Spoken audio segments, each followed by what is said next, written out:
All right, welcome everybody. We are so excited to have you here at this year's District Honor Band concert. My name is Blake Allen. I'm the District Fine Arts Coordinator for the Beaverton School District. One of the wonderful things I get to do is help coordinate and put on events like this. We look forward to this event every year.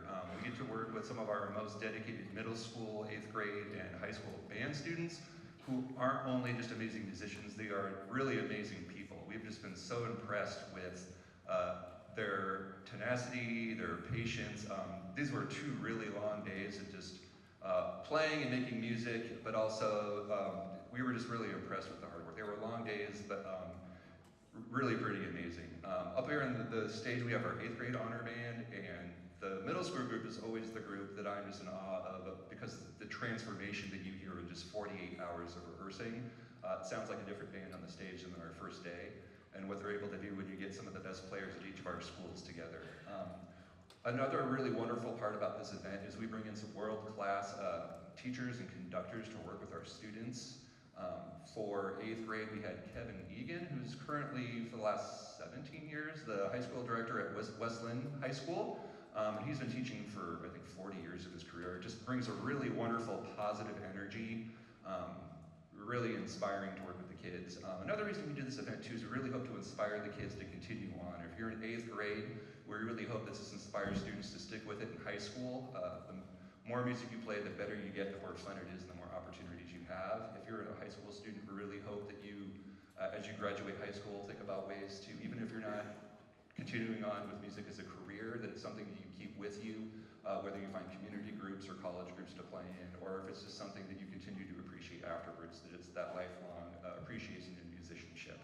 I want to give a couple of thank yous before we get started. There's a lot of work and people that help make this possible. I want to give a really big appreciation to Carrie Peterson, director here at Westview, for all the work he's done hosting and coordinating this. Also, yeah, go ahead and run of applause.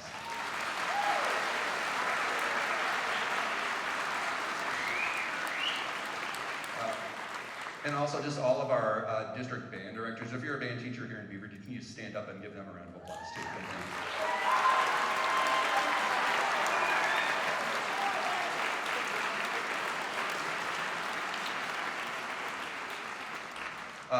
And lastly, we just want to thank all of you and the parents out in the audience. We know that successful music programs don't happen without the support of you taking your kids back and forth, making sure that they have the instruments and the things that they need, and they're practicing at home, and if you've witnessed the growth of that, and just all the support that the parents provide, so thank you for that. And also, thank you to our district office.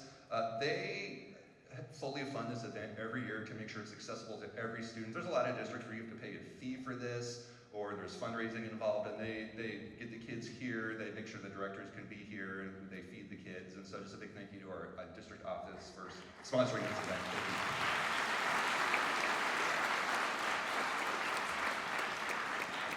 Thank you. Okay, with that, I'm gonna bring out our middle school conductor, Kevin Egan, and we're gonna get started with our middle school band. So please welcome Mr. Kevin Egan to the stage.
Thank you so much. That was Robert Smith's Into the Storm, and I learned this week that that was written about an actual storm. So one of your middle school directors lived through it and played one of the original bass clarinet solos from Mr. Smith after a blizzard in Georgia.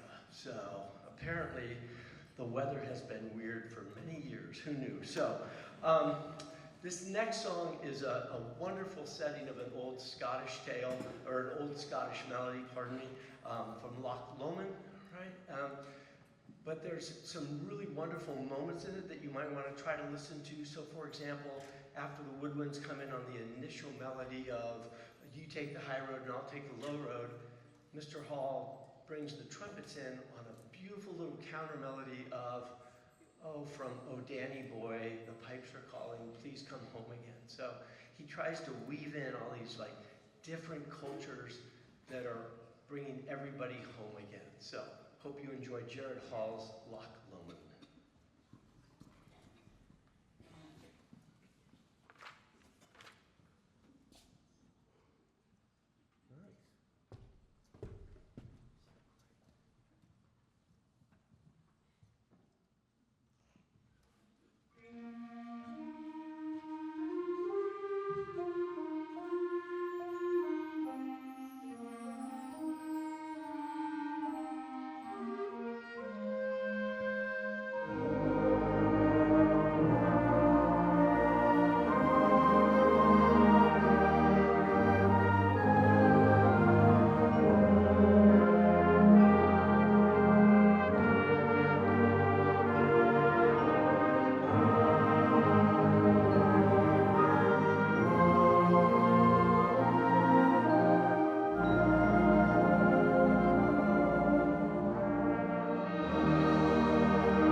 oftentimes in a, wow, that was so loud. Oftentimes in a band concert and in a band setting, the back row does not get enough credit. And drummers are oftentimes the bane of band directors' existences, and I just happen to disagree wholeheartedly with that. And fortunately, I've been lucky to have great drummers.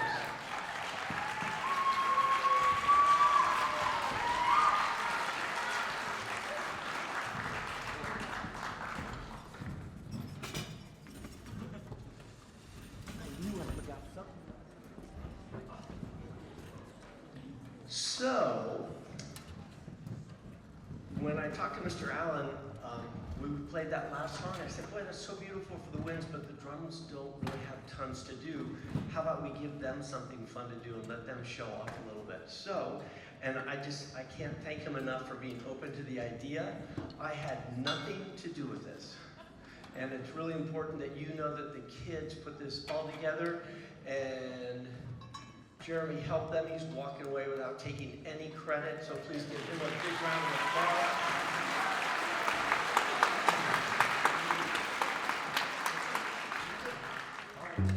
We're waiting for the last one to get set up, and then this is for all of you to enjoy the Spirit of the Dragon.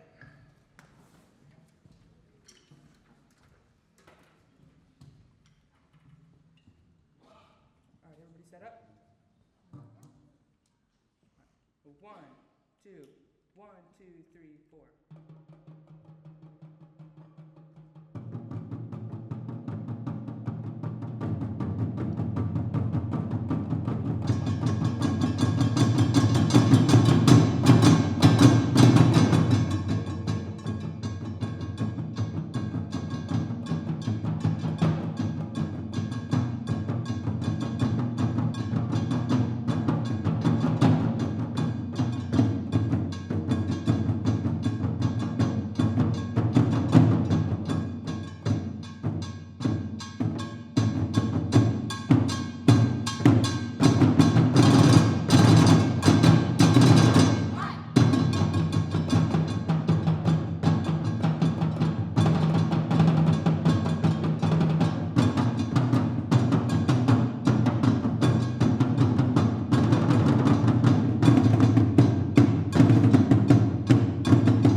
I always feel really guilty at these things because I feel like I just walked into a bakery where all the cakes are made and they're pretty well frosted, and somebody said, "Could you come in and just put some pretty writing on top?"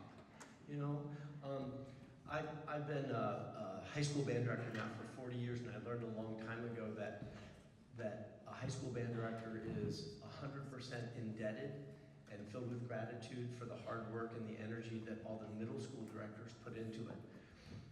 When I showed up Wednesday night and met with these guys, I said, "Gosh, let's just play a note and see where we're at."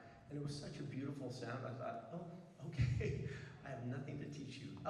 The kids have done such a great job, and their directors did such a fine job preparing them, not only as an ensemble, but individually. And I just think Beaverton School District has a lot to be proud of. And so I would very much, on a very personal level, like to thank the middle school directors and let you parents know that it's not like this everywhere, and that you're really fortunate to have such a fine staff here.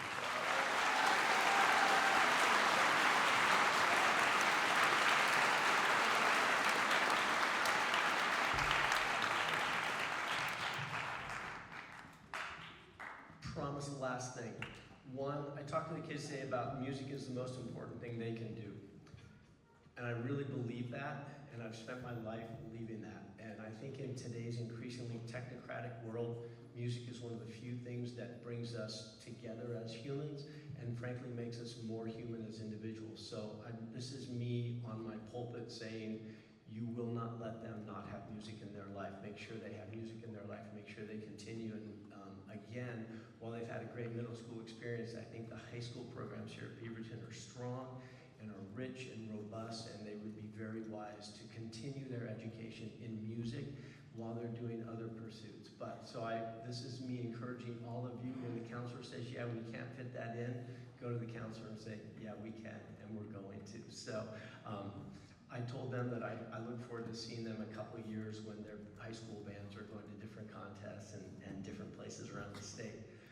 The last piece we're going to play today is actually the first two parts of a four-part piece that Mr. Standridge has envisioned. He just hasn't written the last two parts of it yet. But Randall Standridge is pretty new to the scene. He's a young composer who primarily used to write for marching band, but he really loves movies, and he loves the music in movies, and he always envisioned his music being part of a movie. So this music that we're about to play is the first two parts of literally a movie he has in his brain, and there's a whole storyline in the score that I'm not going to go through because it goes into great details. But know that it wraps itself around pirates who are coming to an island looking for treasure, and they come into Shadow Cove where they disembark and they start to look around the island a little bit. And then in the second one, while they're on the island, the Sirens sing to them and try to get them to come back to the ocean. And then we go from there. So thank you so much for allowing me the opportunity to work with your children. To say it has been a pleasure would be such a gross understatement, but it's made my week just absolutely fabulous. So we'd like to close our portion of the concert with Shadow Cove March, and then with a very brief separation, we're going to go straight to Sirens. Thanks again.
Okay, we're gonna do a quick stage change for our high school band, and our middle schoolers are gonna come down. Our high schoolers, I think what we can do is kind of go out the back and come around the backstage so you don't cut off our middle schoolers.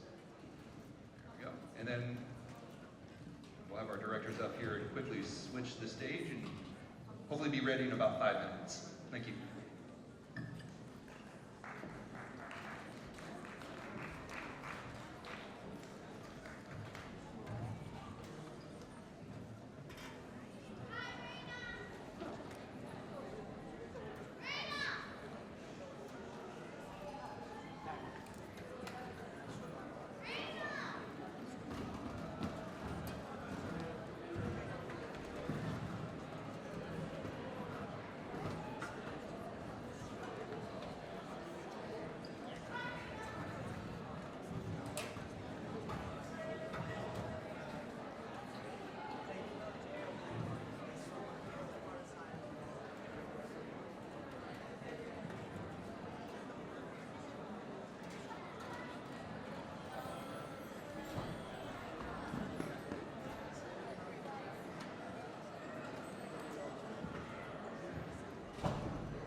2.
Welcome back. I was just having a conversation with some of our other middle school and high school directors as we were swapping here. I just want to acknowledge, we were talking, we were saying this has to be one of the best middle school honor bands we've had in the 10 or 12 years I've been in the district. So maybe one more round of applause for our middle school honor band. Really wonderful.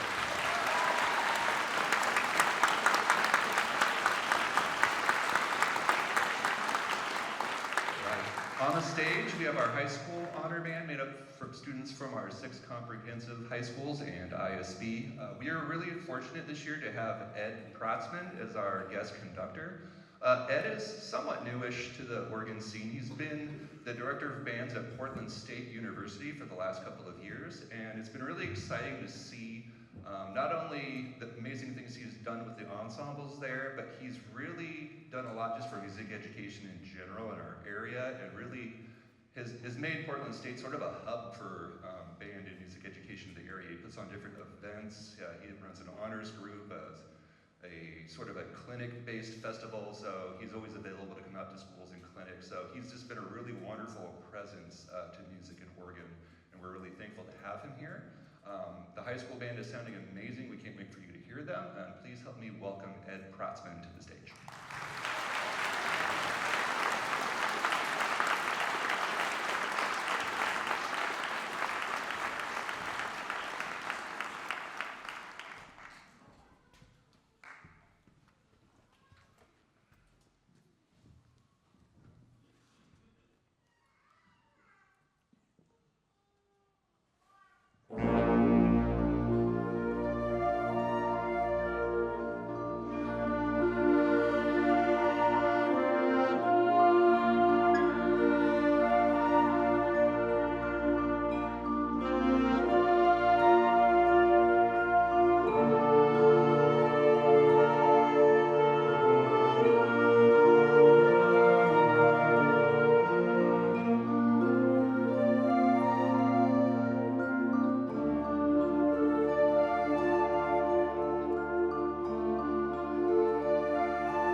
should I pick that piece for an experience where you're basically together for 2 big rehearsals Friday and Saturday and 1 read-through on Wednesday.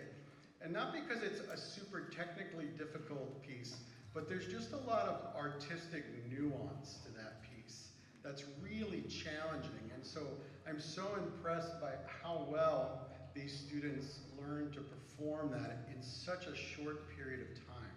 David Maslanka's music is some of the most powerful band music there is. He's no longer with us, but while he was, he's very committed to making sure that the band music that he wrote was just as artistic, maybe more so than some orchestral music and chamber music and different things like that. On This Bright Morning is about kind of the struggle of life and, you know, how a lot of unexpected things happen, but in the end, you know, everything will be all right. And in that piece, I asked the students, what are some of the things you think connected with that title? And they pointed out how a lot of the musical entrances are not on the downbeat, which makes it a little uncomfortable. And then how it ends with the major chord. So it's a really great piece. This next piece, I think, is also super artistic and very meaningful. Forever in the Wind, I'm just gonna read because it's important. Forever in the Wind was composed by Isabella Morrill for Greg McKelvey, and I think Isabella and Greg might be here. Could you wave if you're here? Oh, all right, great, good.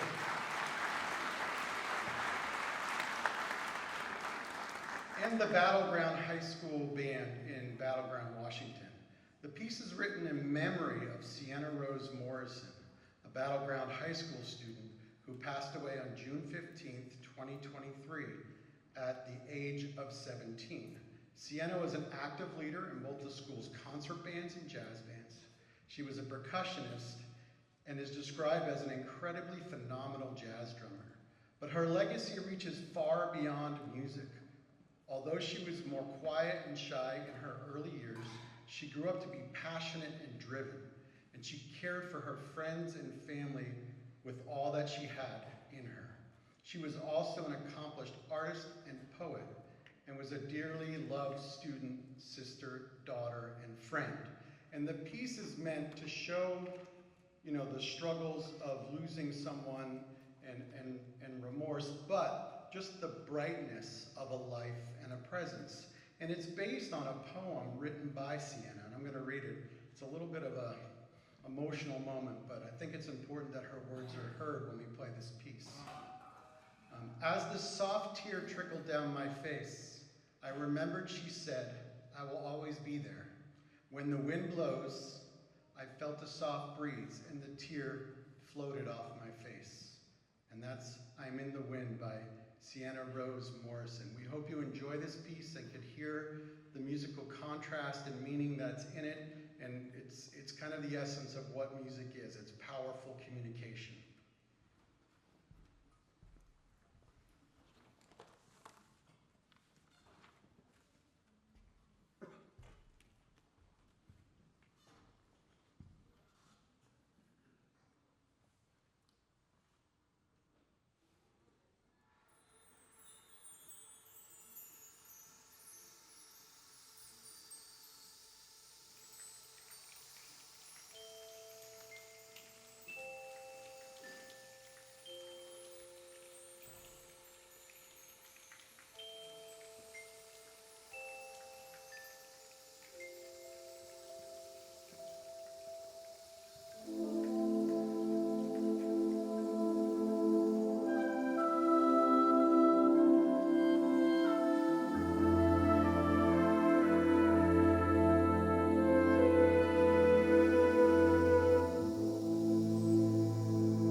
think there's a possibility that was one of the premieres of that piece because it never got performed. And I know now that a bunch of people have heard it, it's going to get performed a lot, and I'm going to let more people know about it because it's really very incredible. And it has some great musical things in it that are just different than some other pieces I've done, so it's very cool. Before we wrap up here with our last piece, I'm going to piggyback on what was said earlier. This is such a great group of not just musicians, but human beings. But hopefully music has been a part of why they're such great human beings. And I've encouraged them to keep playing, whether it's through the rest of high school or into college. And I let them know that most colleges have a band for engineers and art majors and Spanish majors. I know at PSU, actually our biggest band, we call our university band. And it's art majors, engineers, all kinds of students from different areas. And many schools even have scholarships for people to play that are not music majors. They have lots of scholarship for music majors as well. But usually music majors know they're going to keep playing. And kind of one of my missions is to encourage all students to keep playing. And this is not just a Portland State thing. OSU, Oregon, schools in Wyoming, schools in Florida, all have ensembles for people to be in. And the greatest example to me is MIT, one of the greatest engineering schools in the world. And MIT has one of the best wind ensembles because they truly believe that along with the math and the scientific thought, that their students need to be creative if they're going to invent the next great world thing. And their ensemble is pretty incredible because their students write a lot of the music because they're so brilliant. So as you talk to your students, remind them to keep playing. Another thing I told them is never underestimate the power of a band director. And what I mean by that is, if you're applying to a school and you're waiting to hear back, and you're like, uh-oh, I haven't heard anything. Or the school says, yeah, we can take you, but we have no housing. Or, you get offered something and it's $1,000 short. If you send the band director an email and say, hey, I play bassoon or I play this instrument, and they need that instrument, they're going to get right on their computer that day and start emailing people at the university. And I've done it before. I had an incredible, when I lived in Pennsylvania, I had an incredible euphonium player who did not make it into Penn State main campus. And I was like, well, let's write an email to the band director. And as soon as the band director heard him play his euphonium, he was moved to main campus. So band directors can be powerful people. Cherish what you have here in this district. It's really incredible. And it's incredible on a level of the students working together, the directors working together, all the support. And I know most of the time, the support means the parents are out there earning money and running things and doing things. So I want all the students in the audience to give their parents a round of applause for supporting them with lessons and instruments.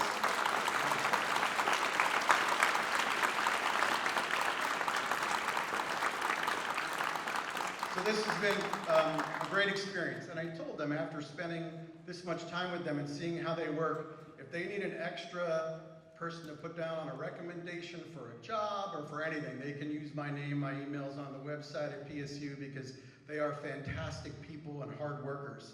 This final piece, Satiric Dances, it's a classic band piece for back in the 50s or 60s. And it has a lot of unique things in it, but the final movement kind of pushes it right to the end. It's not a march, but it has that kind of energy. And we think you'll really enjoy Satiric Dances by Dello.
Thank you, you're very kind. I don't know if there's any other final comments, but from me, thank you very much.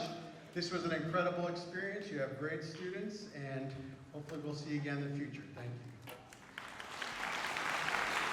Really great job. That was really well. Really happy with that. Thank you so much for coming.